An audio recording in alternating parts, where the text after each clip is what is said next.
like to tell people I've been a CEO of a dozen companies, ranging from personal care products, which is kind of what I'm doing right now, to running a data analytics company. Welcome to the SGV Master Key, a show where you will hear personal stories of triumph over failures and how others successfully navigated the unique landscape that is the San Gabriel Valley. What makes us different? Well, just like you, we have chosen the San Gabriel Valley for our home or businesses or both. We believe it is the people and small businesses that make this community great, and we love to share their stories with you. We always encourage your questions and feedback, and you can find all of our contact information at sgvmasterkey.com. Here are the hosts for the show, Russell Mono and Scott Warmoth. About 2,038 miles or so away here in Canada. But Scott, today's guest, I guess, is sort of relevant to what the things that we're experiencing and going through in the firm. You have been the leader, CEO of your own company firm for many years, and you're no stranger to changes, difficulties. I guess that's where I guess our guest can shed some of his own insight in. But what are some of those things that you've experienced, Scott, over the 38 years? Yeah, well, of course, there are some things that are common to any type of company, personnel issues, could be anything from, lack of procedures and processes to morale issues. And then some things that are, specific to a particular type of industry or company. And so we're a professional practice. We probably have some different issues than a strictly commercial. But I do remember I had a good friend who told me, and he was in business and he ran businesses. That was kind of his thing. He said, I could run a donut company, or I could run, a large factory, or, a lot of these things are just the same issues that all companies experience. And it's probably, how do you deal with people? Management, one thing I learned, management is very fluid. It's not something that is set in stone. It's something that really requires flexibility and the ability to, turn on a dime if necessary, and, just address something that may hit you, without expectation, and you've got to respond immediately. But we've got a real pro today, so we can get some advice, and maybe it'll help me run my business. Or vice versa. Yeah, so let me introduce our guest today. Our guest name is John Matise. He's an accomplished private equity investor and senior operating executive. He's currently the CEO and board member of Vege Labs, a local company he purchased with other investors in February 2001. John, welcome to the show. Glad to be here. Thanks for having me. Yeah, so you currently the CEO of Vege Labs, but you have a lot of experience in running other companies, and I'd like to get into those stories and what your passion is, what your strengths are. But can you tell us, what is your connection to the San Gabriel Valley? Sure. So Vege Labs is one of the businesses in the local area. It's amazing. It's actually been here since 1959, so we're 62 years in business. It was actually started by Conrad Huffman and Helen Huffman, and he was a hairdresser and decided to launch a product called Veggie Curl. He did not like the some of the effects that permanent weaves would have back in the day, and so he wanted to create an organic vegetable-derived hair care product. And then it just launched a company after that, after a lot of introductions to some other people, and it's just an amazing story in terms of the company he founded, and it's been in the area for a long time now, and I hope to continue with that tradition. I'm sorry, what city did you say you're in? Well, it's really kind of on the border between, it's in Glendale, so It's like right on the border between the San Fernando and San Gabriel Valley. When I first spoke with you, John, you had just come back from, I believe it was like a CEO conference Is your passion running companies, helping companies, buying companies? So what's funny is I've been blessed with some success in the past, and what really gets me up and motivated in the morning is mentoring people and growing the next generation of leaders. I am part of this CEO peer group, and we do actually compare business problems, and I like to give more than I take out of it, but it is great. I mean, it can be very lonely as the CEO because everybody's counting on you, and there are certain things that you can talk to people about and other things that you can't because you don't want them to freak out about what the cash balance is or what customer called and had some sort of issue. So it's good to have a peer group that you can actually go to and ask these questions and get good advice from because they've faced the same issues that you have. What was your start in business? Did you go to college and did you study business, or what was your approach? Yeah, so it's interesting. I started off as an econ major, and fortunately or unfortunately, I graduated at the ripe old age of 19 from UC Davis. Wow. Did not know what I wanted to do. So I actually worked for a management consulting firm, which was good because it gave me a lot of experience with different types of companies, different types of business problems. I thought I was going to go to law school. And that my father is an attorney, and I really thought I was going to go down that path. But then on the verge of literally starting day one at law school, I decided, you know what, let me take some more time off, and then ultimately went to business school, which actually brought me back to the Los Angeles area, went to UCLA and got my MBA, and then started working for an early stage venture capital fund. And because I had a lot of operating experience, I typically was the SWAT guy, that if we had made an investment in a portfolio company and it needed some additional help, I was the guy who would go in there and help the entrepreneur or the management team figure out a business problem. So at that time, your company was investing in companies, but not taking a management role? Correct. Yeah. So typically the venture capital firm would invest some money into the company. They would sit on the board of directors. So they would really advise the company really at the 30 or 50,000 foot level. But if something went wrong, then they might bring in some additional resources to help out. And because I had a lot of operating experience from my management consulting days, I typically ended up becoming the guy that would go in and do that. And then what I had discovered about myself in my personal journey is that was more interesting to me, is to actually be involved in the company as opposed to just on the board or just being an advisor.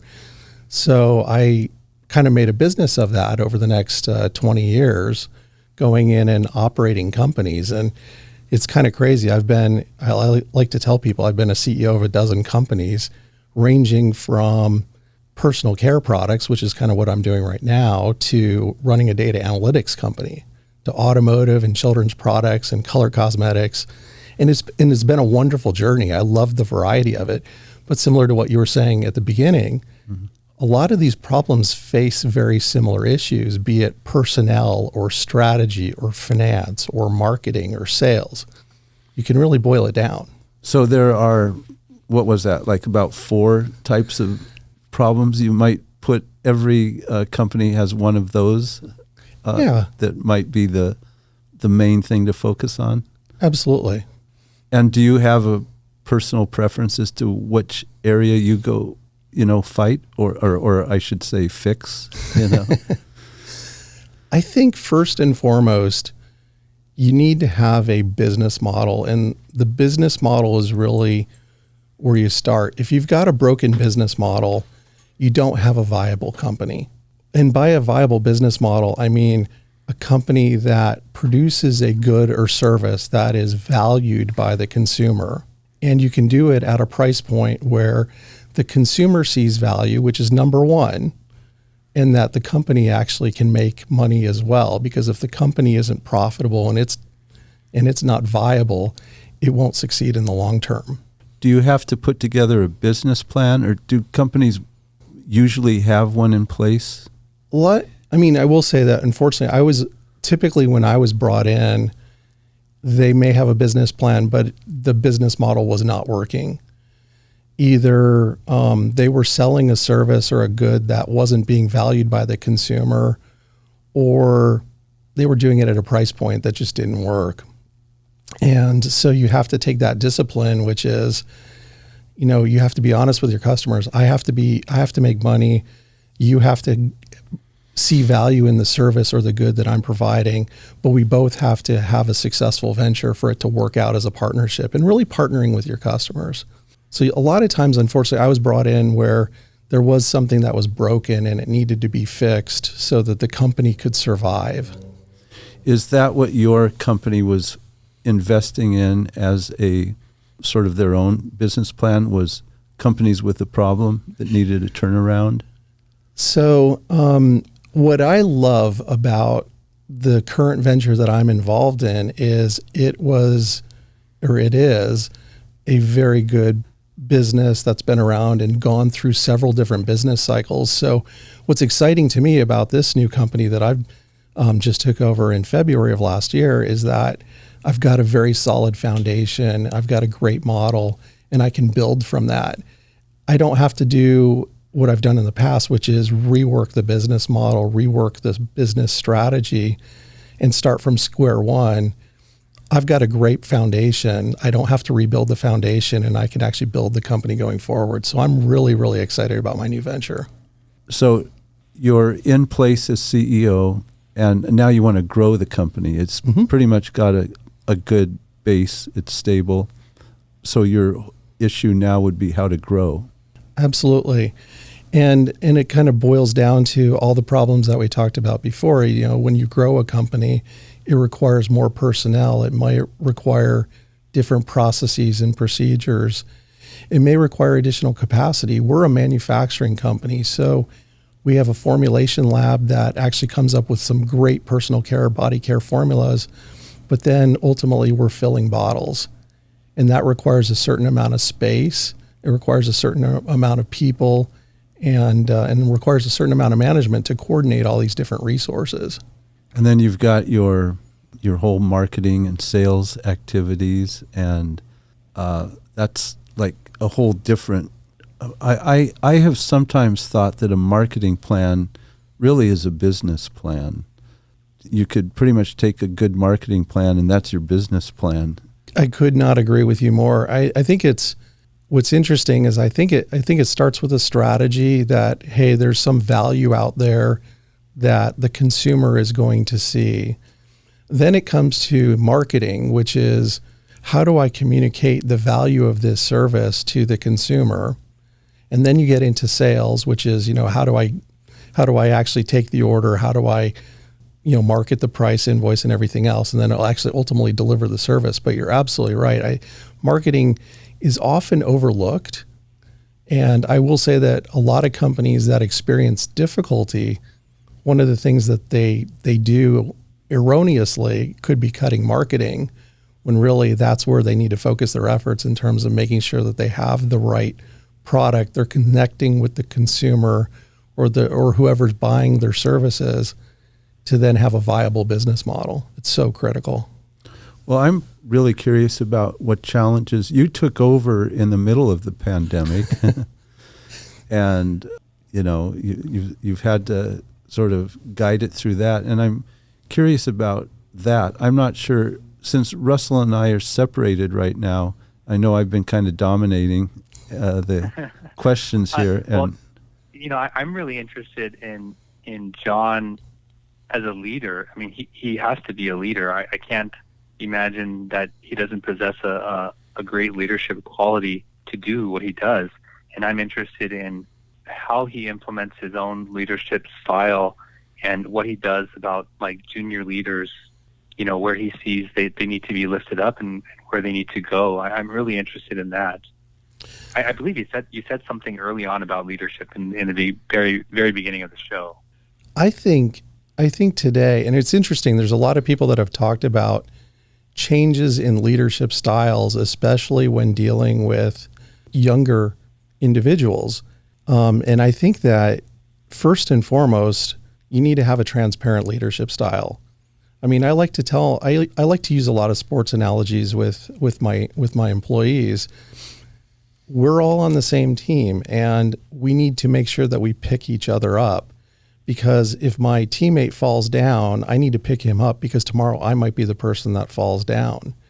So I think, building that team environment where you remind everybody that we're all on the same team, we're all trying to accomplish a common goal. That's probably number one. I operate in a very transparent environment.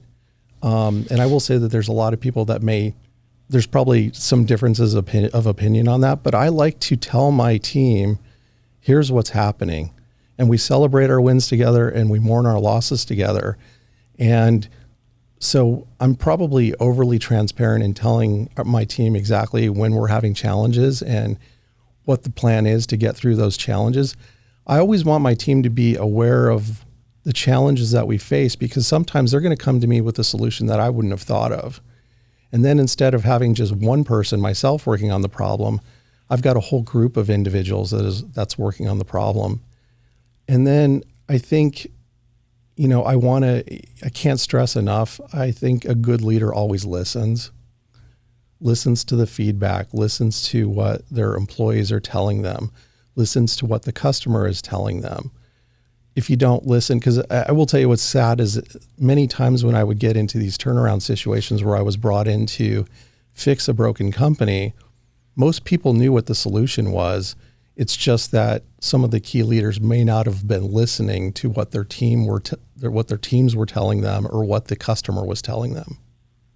Have you taken the same team from company to company, or do you inherit what is there? I'm a big believer in making sure you preserve the history and the knowledge of the company. There are a number of people that have worked for me at multiple companies.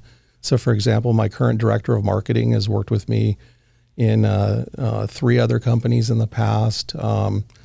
My director of purchasing has worked with me at a couple of different companies in the past. And one of my sales associates has worked with me at a couple different places in the past. So what I do think that's, if people have worked for me in the past and are willing to come work with me in a new venture, I tend to, that fulfills me, because it feels like this person thought enough about me to leave their current venture and come and join me on the next stage of my journey. And that's, I really appreciate that. But I also want to make sure that we don't lose the history of the company. I've seen people take very drastic measures, and then you lose that knowledge, and you got to learn from the past. If you don't know what the past is, you can't learn from it. You're doomed to make the same mistake over again. How difficult is it for you, or is it, if you see someone who's not performing, to deal with them? And how do you deal with them? What do you do? I think and I will say that one of the things I always try to teach people is effective confrontation. And it might sound kind of negative, but you do have to be able to deliver bad news to somebody and do it in a respectful, constructive, and the key word is constructive manner. So I always try to give somebody a specific example. And a lot of times when somebody makes a mistake or doesn't do their job well, it can be a situation where they just don't understand the downstream impacts. Like, if you make this mistake, here's what happens. If you make a mistake in quality, then that costs the company money, and the customer is upset, and the customer misses their delivery date to a major retailer. The major retailer decides to pull the product off the shelf because we can't keep it in stock. And then we lose the customer, and you can kind of trace the dependencies. And a lot of people don't connect the dots. So a lot of times when somebody makes a mistake, I try to help connect the dots as to what happened before and what's going to happen after as a result of this mistake, so they understand the ramifications of the mistake. And I do believe that it's important to coach people, but I also believe that not everybody's the right person for the right opportunity.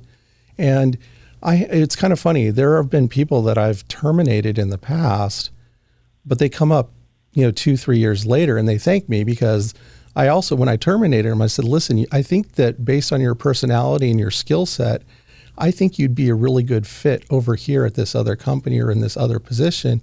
And I've even made introductions. So it's kind of funny. I've actually sometimes terminated somebody and actually got them their next job because having worked with them, I knew that they were going to be a much better fit. And at the end of the day, they're happy. Yeah, I guess that, you say transparency, it's also a ability to communicate. And that's really important. And it's very difficult for people to have that ability to talk to someone when it's bad news that you're delivering. But you've been able to overcome that, or maybe you never had to overcome it, that you were always able to do it.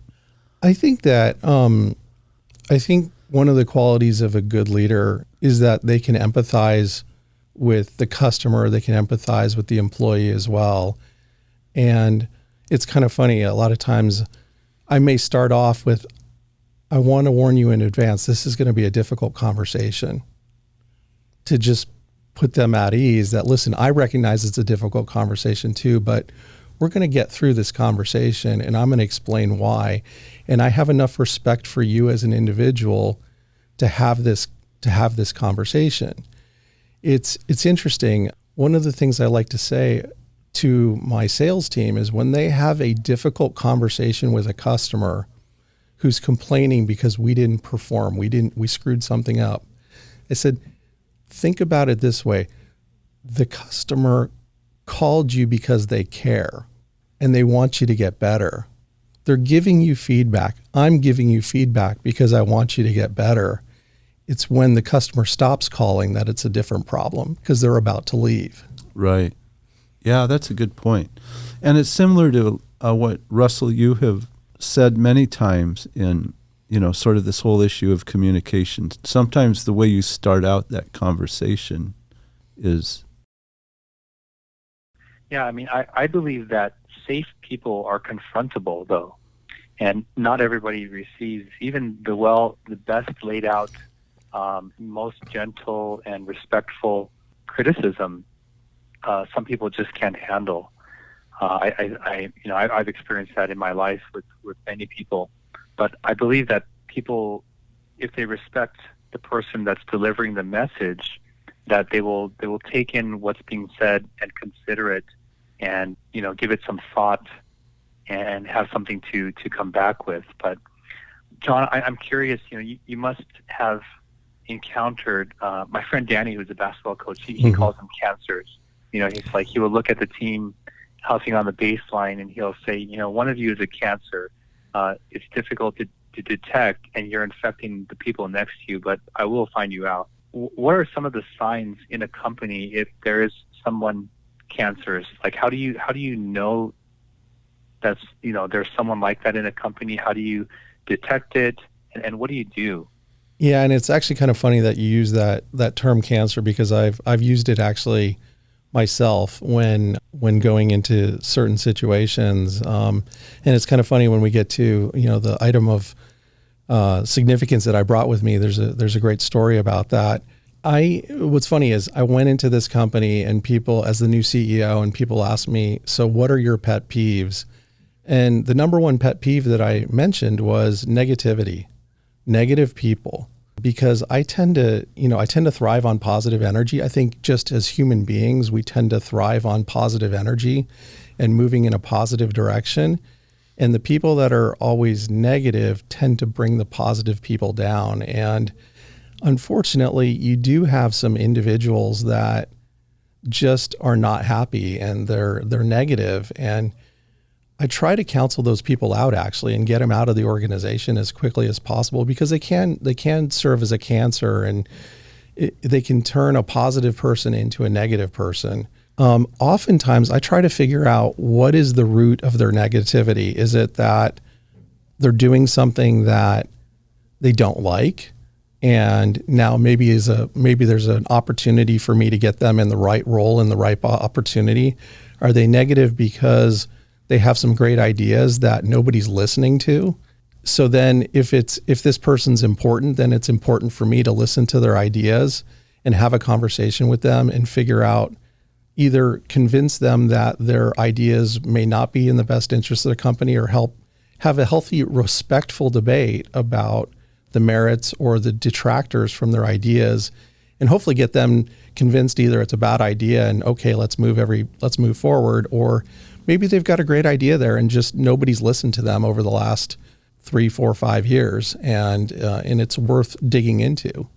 Well, John, you said that you had a great story. We ask each guest to bring an item of significance. Unfortunately, I can't see it, but what did you bring with you today? So I brought a box, and I'll describe it for you. It says, "In case of emergency, break glass," and inside of it is a Nerf gun and the company logo that of the individual that gave that to me, which was Atlas Technology Group. And the interesting thing is I was brought in to help this company prepare for their future. And the owner of the company had dispatched with the founder of the company, and it really was the right time for the founder to move on and pursue other ventures. And he's done. I know him. He's a great guy, and he's doing very, very well.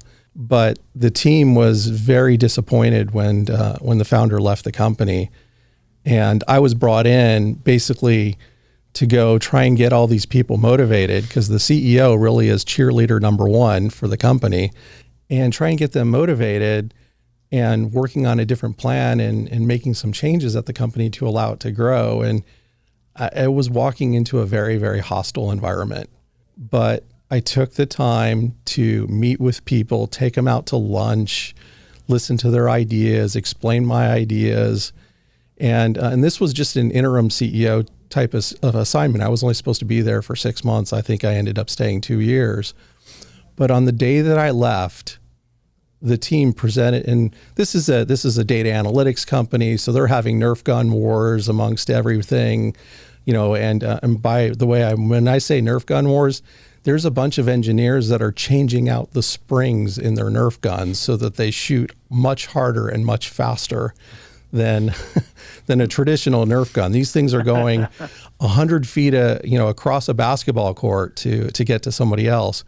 But when I actually ended up leaving there, it was actually somewhat of an emotional event for me. And they presented this with me, and it was kind of like a way to tell me, listen, we're always still thinking about you, and you're one of us.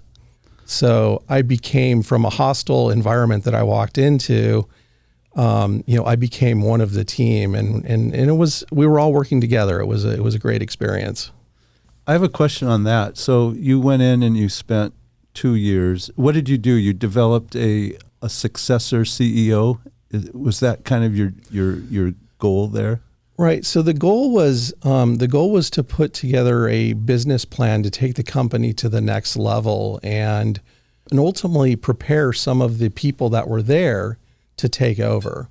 The company was, I've lived in Southern California for most of my life. The company was actually in Arkansas, which I absolutely loved Arkansas, but because I have kids in school here, it just wasn't. I was commuting there every week, and it wasn't a situation where I was going to be able to relocate. Different stage of my life, I definitely would have. Great mountain biking trails. But, so my goal was to either, grow the team so they could do it themselves, or hire a successor. And ultimately they did promote, to the people that were working for me to basically run the company after I left. Okay. And you have a second item as well. I do. And this is very relevant to the SGV. This is one of the original boxes of the product from Vege Curl. That is a vintage 1959 box. And if you actually look at the back and look at the zip code of the address, I think you're only going to see like 2 digits on the zip code. Yeah, let me see. Well, I remember we used to have zones instead of zip codes. Yeah, Hollywood 28, California. Yeah, I remember that. And zip codes came like probably in the 60s. Right. Yeah. So that is the start of was basically the start of Vege Labs, and today we've got 130 employees and 70,000 square feet of manufacturing and product development space, and we're looking to grow pretty aggressively. But it's just part of the history of this area. Yeah, it's a museum piece. I mean, it is, 50s era. Yeah, it's got this great color scheme too, which is kind of retro today. Yeah. Everything comes back in style, I think. Yeah, right. Yeah, it's a neat looking box. There's a museum, one of the Smithsonian museums has a sort of like what it was like living, in the 50s, and the round the tube TVs and all of that. The plastic chairs. And yeah, right. Yeah, that's pretty cool. Well, I wish I could see that. Yeah. You'll have to watch the YouTube show. This episode could really quickly get into, Scott and I just trying to get information. Yeah. For how to run a law firm. I want to give you opportunity to share, all the stories that you have with you. I'm interested in any really difficult things that you've encountered in your journey to where you are today, either professionally or in business. But let's take a quick break, and we'll be right back. The legal process can be intimidating. You don't know where to start, and you're unsure of what to expect. The attorneys and staff at the law offices of Scott Warmoth have been serving the San Gabriel Valley for over 35 years, helping people just like you navigate through the legal process and ensuring you're treated fairly. You can find them at law888.com or call 626-282-6868. That's 626-282-6868. All right, we're back with John Matise, with CEO of Vege Labs. John, before the break, I told you that this could quickly descend into, just this information mining from Scott and I, but I am interested in hearing your stories more about some of the struggles or difficulties that you've encountered in this journey to where you are today. Can you share something? Yeah, it is interesting. Over the years, you've definitely had a variety of different war stories. I think that probably one of the most challenging ones was another personal care company I was brought into, and the owners of the company I had worked with in the past, and they really brought me in to try and figure out, do we shut this thing down or not? And that is always a question I take very, very seriously. Is this company salvageable or not? And what can we do to either very quickly rewrite the business plan, rewrite the business model, and and assess where we're making money or not. And one of the things there's a lot of pressure in that. And I will say that when you get involved with the employees, a lot of them know, they can sense that there's a challenge, that things are not going well at the company. And so you've got two things. Number one is you need to motivate the employees to continue to do the best job that they can, but you also have to figure out what is the right business model and how can I finance it? Because usually when you have a company that is in financial distress, the owners are trying to figure out, am I sending good money after bad? How much money does this company need to redo its business model? Because it does take money to do that. And what's the probability of success? So, I got involved, worked with everybody, and ultimately we had to make some pretty major business model changes to this company. There were some customers that we had to basically go back to and say that, listen, we're not the right business partner for you. We're not structured. We don't have a cost structure and, or capabilities that are a good fit for you. So you had to, I like to say, unfortunately, we had to transition some customers to other firms. We had to transition some employees as well because we were making a business model change. And I will say the hardest thing I ever have to do, because I do care about every single employee that works for me, is have a conversation with them that, listen, you've done a really good job, but the company has to go a different direction. It's never easy to do that, but you have to be respectful. You have to be honest. And ultimately, you have to do the right thing so you have a sustainable business in the long term. You were educated. You said to graduate school of business. how important was that to accomplishing what you've done? Can a people person do what you did without going to, formal education? Absolutely. I mean, some of the best CEOs and some of the best leaders and some of the best companies were built on people that, didn't even go to college, may not have even had a high school degree, and certainly didn't have a graduate degree. I think that the schooling helps to connect the dots. What I will say that, I had been in business for a number of years. I was actually probably late in terms of going back to grad school relative. I was out for 6-7 years and had been in management roles before I went and got the MBA. I think it definitely helped connect the dots for me. I will say it definitely helped put me on a different career trajectory in terms of allowing me to do a career change. So I think that a lot of times, going back to grad school if you didn't know what you wanted to do when you grew up out of undergrad, sometimes going back to grad school allows you to reset the clock, and people can look at you again as a recent grad.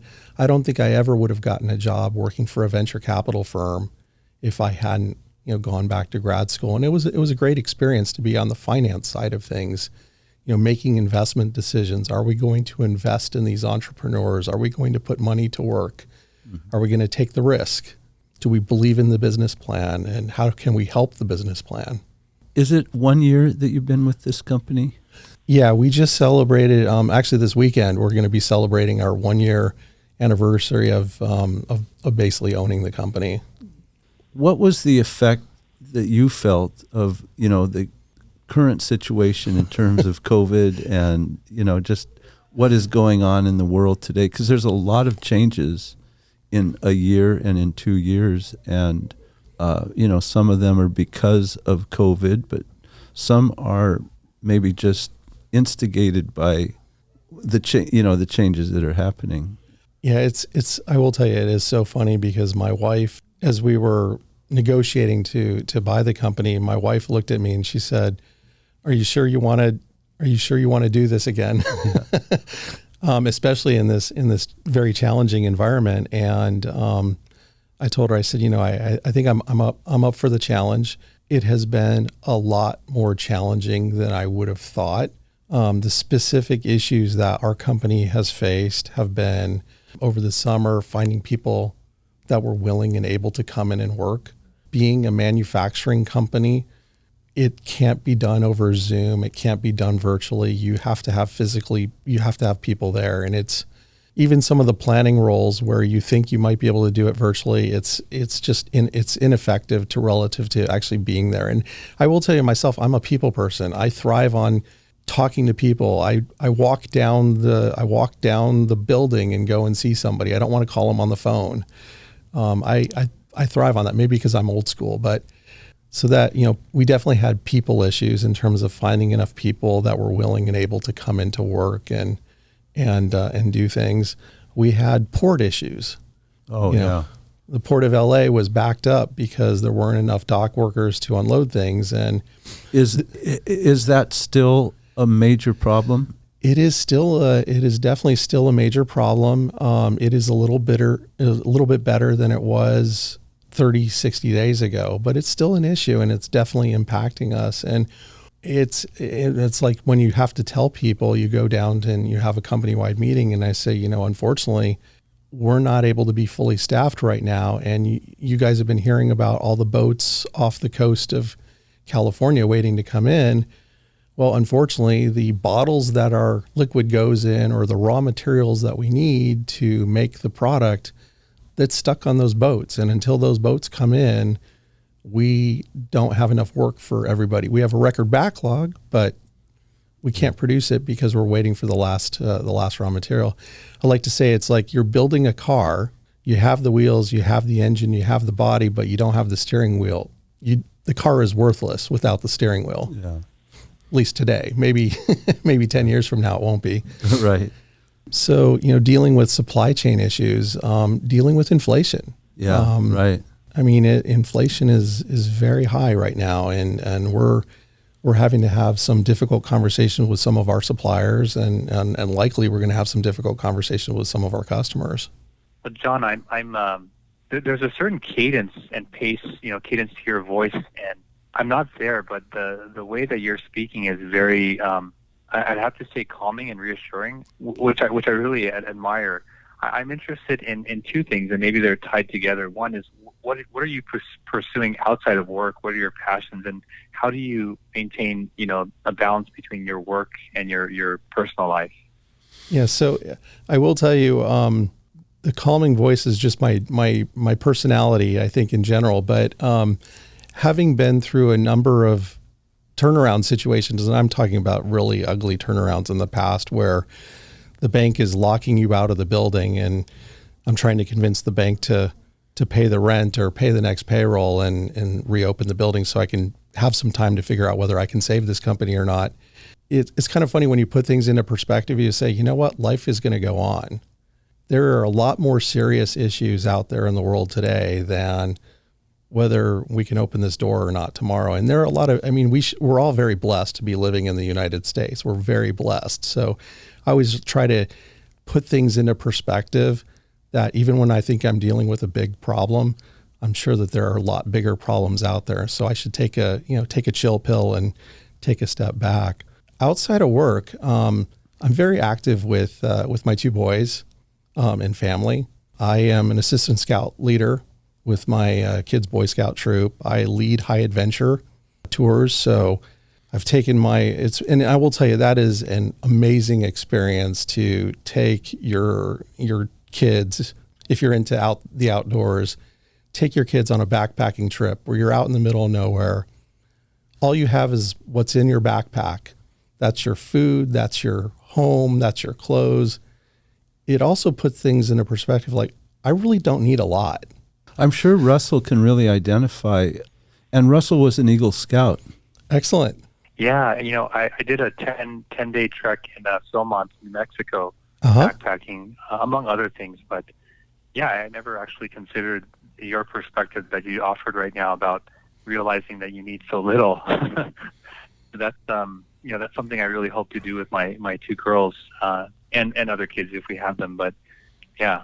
Absolutely. It's we were very fortunate this past summer. I was able to take my older son, who is now a junior at Loyola High School, and we went to Yosemite, and we actually climbed up to Buena Vista Peak, and it was great to see these teenage boys and the other scout leaders that were with me, and see the sense of accomplishment and point to them the USGS monument that was on the top of the peak that had, the elevation and everything else. And they're all, I have pictures of them all just like staring at this monument. And then, it's great to see the sense of accomplishment.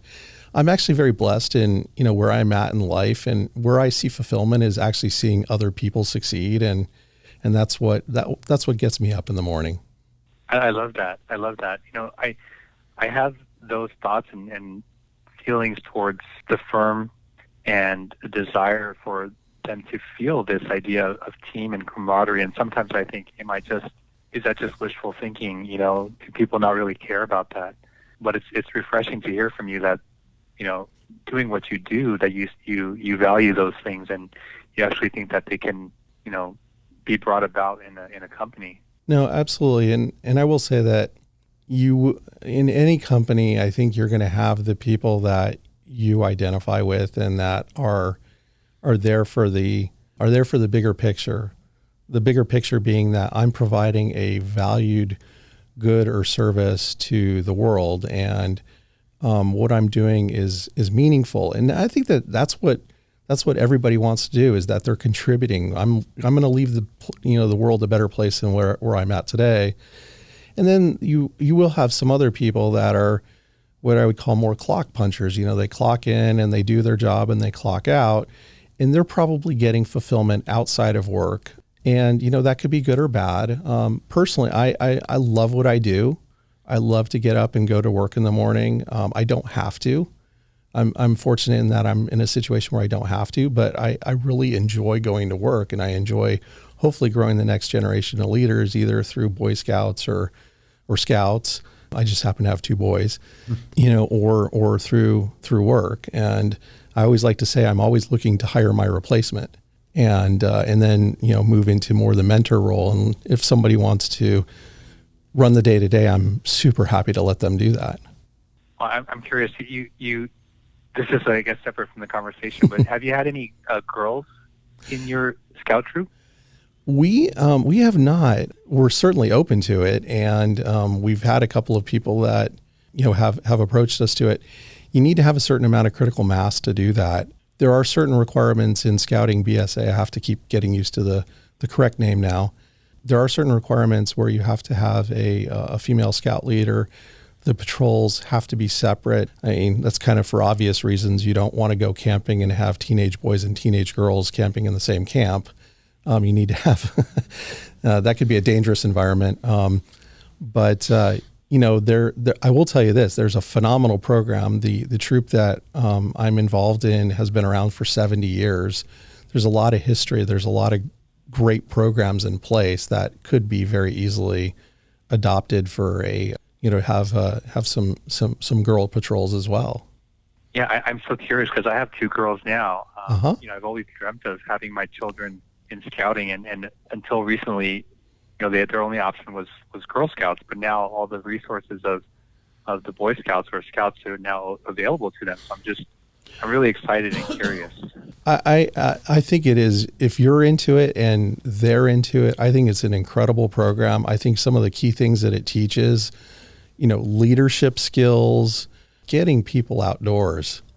I mean, you know, I will tell you, it's amazing when I did this backpacking trip with the Scouts that I didn't hear them complaining about not having their, you know, they didn't have internet connections. You know, I mean, you think about it, they're fishing. They're amazed that they caught lunch. You know, it's kind of funny. We trekked out a lot more food than we intended because the fishing was so good on the trip. And, you know, there's just a sense of accomplishment. I'm just really happy I was able to do that with my son. I think it's something that he'll remember for the rest of his life. I certainly will remember it for the rest of my life. And it's a great time for you to spend time with your girls. Yeah, I'm really looking forward to that. Thank you for sharing that. I'm interested in some other things about you, namely, what are your interests in the San Gabriel Valley?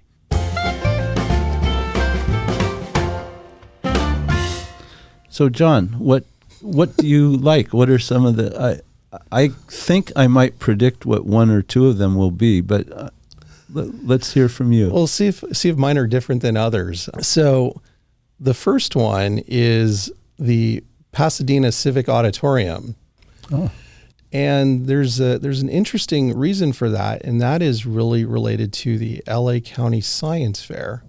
So when I was younger, I was able to, you know, I was in my junior high school. I had a science fair project, and my teacher said, "Hey, go compete in the LA County Fair," and I was able to compete in it. And then it is an invaluable experience, I think, to teach your children to think critically and do experiments and think through how I'm going to measure experience. Because whether it's science or it's business, it's the same thing. You always want to conduct an experiment. You always want to measure the results, and you want to make decisions based on the results. I like to say that in business, a lot of times I may fail, but if I learned something for it and I conducted an experiment, it's okay to fail. So I'm very proud of my two boys. They placed very well in their school science fairs when they were in junior high school. And my son, who's now in seventh grade, in sixth grade, he actually won the LA County Science Fair. He competed at the state level, which ironically is usually held at in downtown LA at the museum complex there, next to the Museum of Natural History, where the space shuttle Discovery is. Mm-hmm. And actually my older boy actually competed there too. And but my younger son actually placed third last year in the state science fair. Wow, great performance. So what's cool is that they do the award ceremony typically at the Pasadena Civic Auditorium, which is absolutely gorgeous inside. and it's also where they film America's Got Talent. So they have the big X on the on the stage where the person who is performing in front of the judges actually says it. So it was kind of cool for my boys to kind of be there and see the big X on the floor. And wow, I didn't know that. And of course, I've never seen the show because I don't watch TV. But who are the hosts on that show? I think it's it's like Simon Cowell. I mean, it does a rotating. Oh, okay. But yeah, like Simon Cowell's the main guy. Really? And they do that at Pasadena? Yeah. I didn't realize that. All right. Well, sorry. But that's, great. Your kids do great. And I can see how those memories are. And it's a beautiful auditorium. Yeah. It's actually gorgeous inside, kind of Art Deco style. Yeah. It's beautiful. What's the second? So I'd have to say Colorado Boulevard, where the Rose Parade is. And it's kind of, I have memories as a child kind of growing up in the area.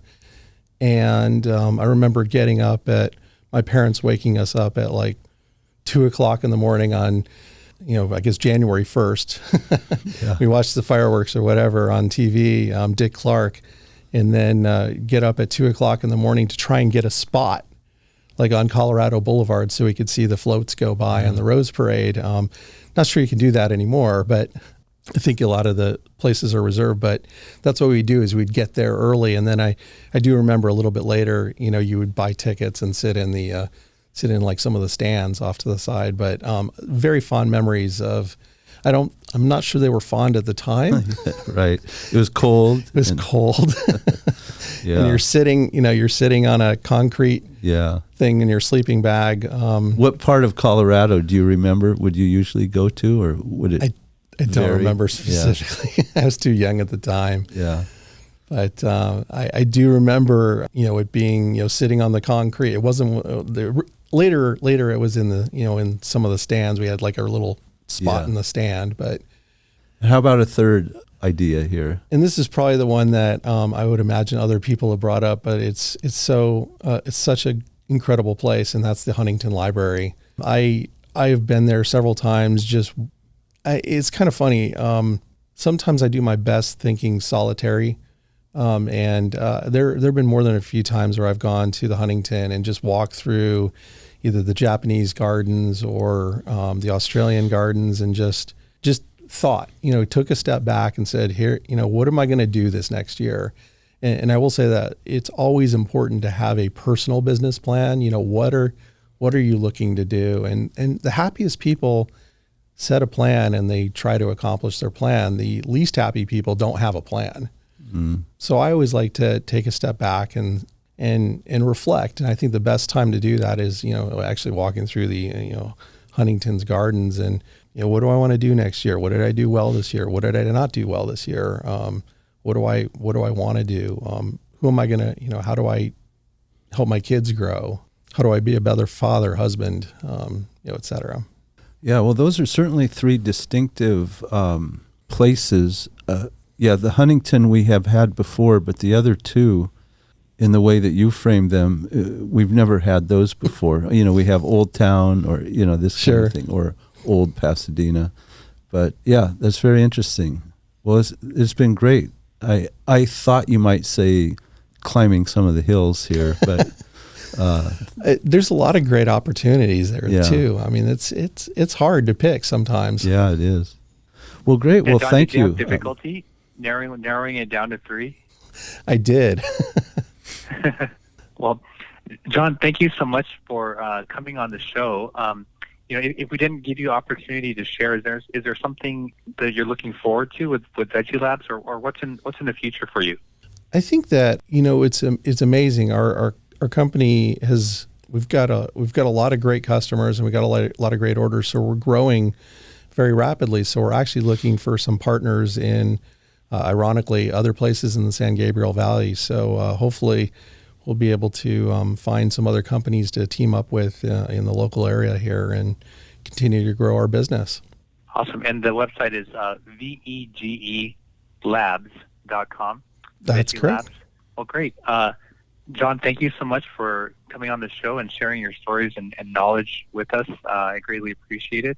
If you want to get a hold of us, our website is www.vege sgvmasterkey.com. It's been a while since we have had a guest, an episode. COVID is a big part of that, and we hope to bring you more content and another guest in the coming weeks. So thanks again. Thank you. Thanks for having me. Thanks for checking out another episode of the SGV Master Key. You can find the full back catalog of the SGV Master Key at sgvmasterkey.com and wherever you get your podcasts. This show was produced and edited by Russell Mono and Victoria Allers of Kind Monster Productions. Thanks again for listening or watching. We'll see you again real soon in the next episode. Nice mother. No, kind mother.